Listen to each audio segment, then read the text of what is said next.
This is the Fun and Sexy Finance Show, where we talk about all things money, so that you can learn how to make your money work hard for you instead of you working hard for your money.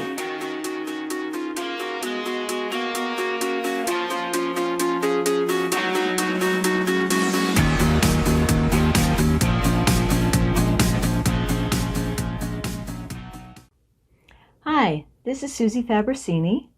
Welcome to Fun and Sexy Finance. Today I'm going to talk about retirement accounts. Now, you may not be completely clear on what retirement accounts are or what's the difference between them, because usually they're explained in financial mumbo jumbo. So today I'm going to break it down for you and try and make it clear and simple. So if you had the choice of having an investment that was taxed, deferred tax, or tax-free, what would you choose? Well, most people would say tax-free. But you know what? Most people have their money in tax-deferred accounts because that's what 401ks and IRAs are. So let me explain to you first those two main groups of retirement accounts, and then we'll get to the juicy ones that are tax-free. So there's two main categories of retirement accounts.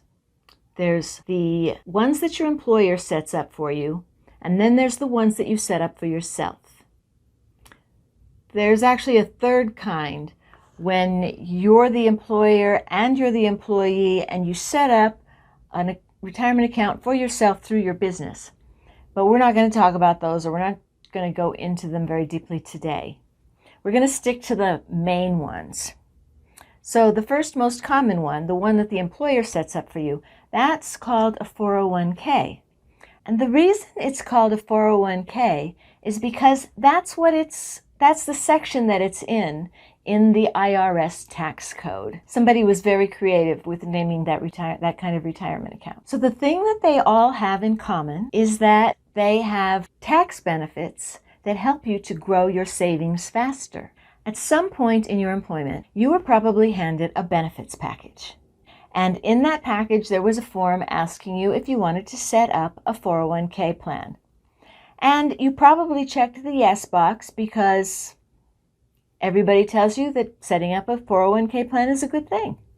And so then it asks you, how much of your pay do you want to designate for your contribution?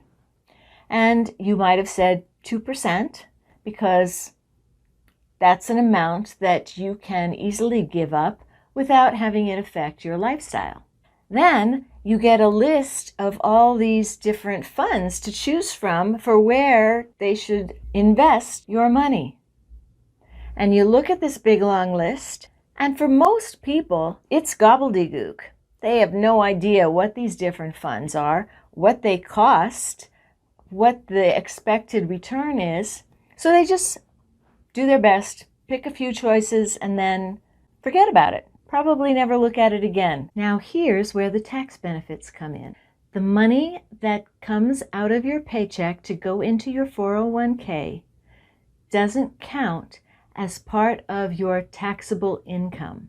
The Medicare and the Social Security taxes are still going to come out, but the federal government does not count that money as part of your income when they're figuring out your tax rate. And as your money is hopefully growing within the account, you're not having to pay taxes on the growth, not until you take the money out.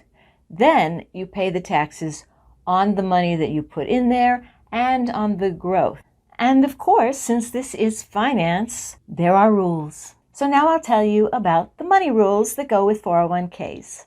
If you take money out of your 401k before you reach 59 and a half years old, you will have to pay a 10% penalty in addition to paying the taxes on the money that you take out. The second rule is that there's a maximum amount that you can contribute every year. For 2021, it's $19,500. And if you're over 50, you get to contribute an extra $6,700 to help you catch up if you were a little bit slow in starting your retirement account. And a lot of employers also contribute to their employees' 401k accounts. When they do, the maximum contribution, when you add the employee contribution and the employer contribution together, the total maximum that can be contributed in a year is $57,000. Not bad. If the employee doesn't contribute anything, the employer is free to contribute up to $57,000. Does your employer know about that? And there's another rule. You must start withdrawing your money when you turn 72, because the government wants its tax money. And the code word for this rule is RMD, which stands for Required Minimum Disbursement. Now we'll move on to IRAs. IRA stands for Individual Retirement Account. And these are the ones that you yourself set up through a financial institution, a bank, a brokerage, or a financial advisor. And while we're on the topic, let me just say this about financial advisors. If you're sitting with a financial advisor who's using a lot of big words and talking over your head and not explaining things, don't put your money with them.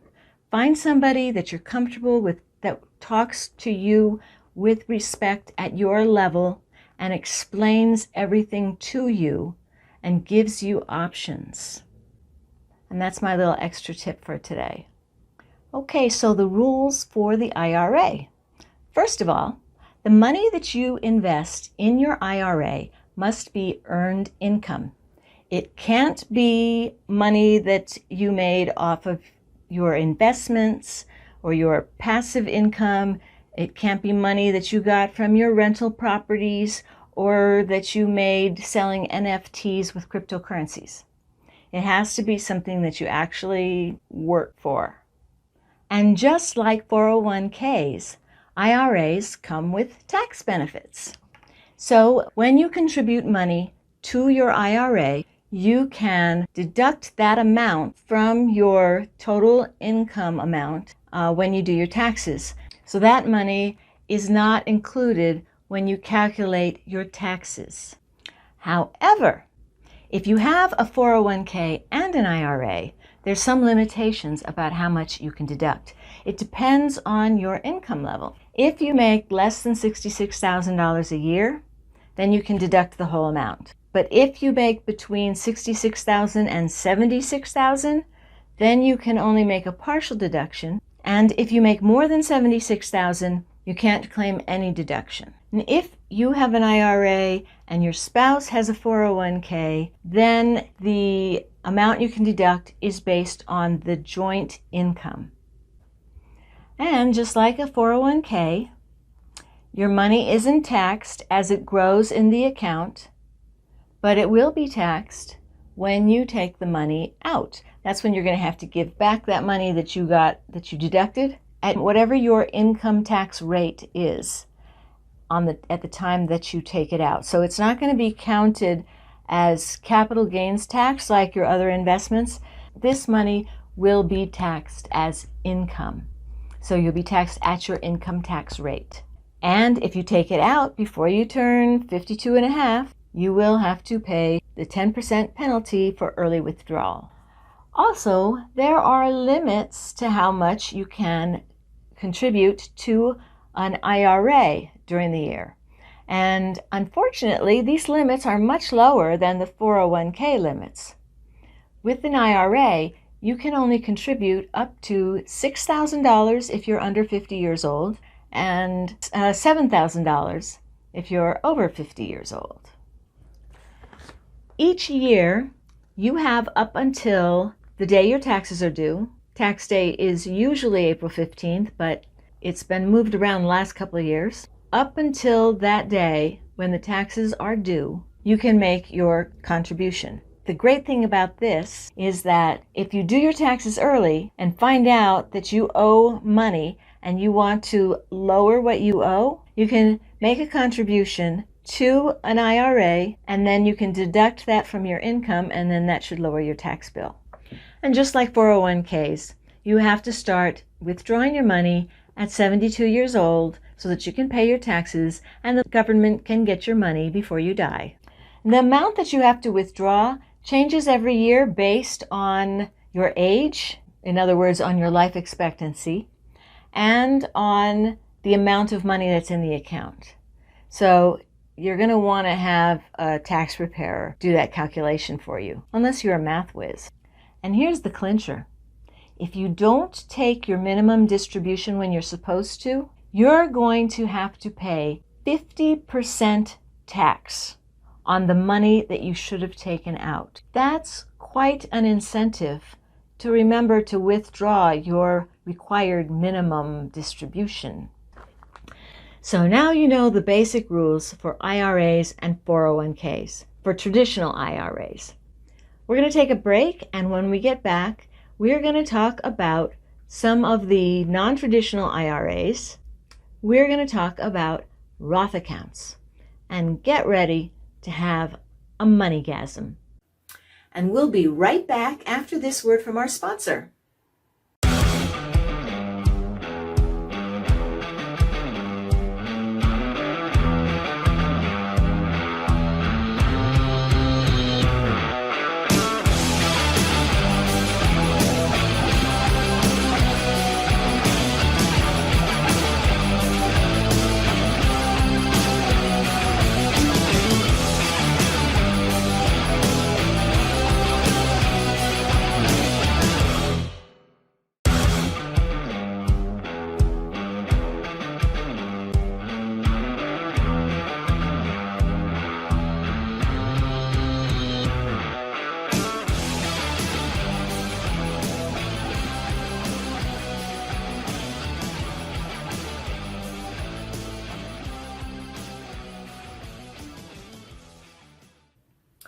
Now we're getting to the good stuff, the cool stuff, the moneygasm stuff. Remember when I said everybody wants tax-free, but most people have tax-deferred? Well, it's time to jump on the fun and sexy train to Wealth City, and let's talk about my friend Roth. Roth accounts came into being in 1977 by way of Senator William Roth. It was all his idea. Thanks, Bill. It was part of the Taxpayer Relief Act of 1977. Typically, when we talk about Roth accounts, we're talking about Roth IRAs. But 401ks can also be Roth accounts. It just depends on whether or not your employer offers that as an option. The difference between a traditional IRA and a Roth IRA is that with a traditional IRA, you take a tax deduction in the year that you make your contribution. Then your money grows, tax deferred, you pay taxes on all of that money when you withdraw it at your regular income tax rate. With a Roth IRA, you don't take the deduction when you make your contribution. Your money grows tax-free, and when you withdraw your money, it comes out tax-free. You don't pay any taxes on the money you withdraw. Woot woot! We like that. We like tax-free. If this is so great, why isn't everybody doing it? That has a multiple choice answer. One reason is that people don't know about Roth IRAs. Their tax accountants don't tell them about it because we have a tendency to judge our tax accountants based on how much money they get back for us. The bigger our tax return, the better our tax guy, right? So they are not incentivized at all to lead us down the path to Roth IRAs. They look better when they have us put our money in a traditional IRA and then get us a tax deduction. The traditional IRAs make the tax accountants look good. The Roth IRAs, not so much. And then there are some people who are just confused about how the Roth IRA works. I've even had financial advisors argue with me about this. Over lunch one time, a financial advisor kept on insisting that when you take your money out of your Roth, you have to pay tax on your gains. And I kept saying, no, that's not true. That's not how it works. And finally, When I saw him 2 weeks later, he came up to me and he said, "You know, you were right. I did some research, and you do take out your money totally tax-free from a Roth." Of course I'm right. I'm the Money Mojo Mama. Let me show you a chart that will give you a visual of the difference between taxed money, deferred tax money, and tax-free money. For this example, let's say that you put $10,000 into each of 3 different accounts.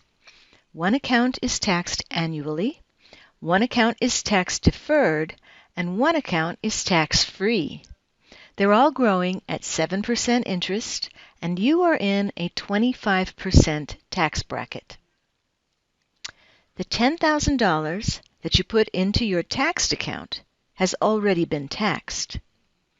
Every year, your taxed investment grows by 7%.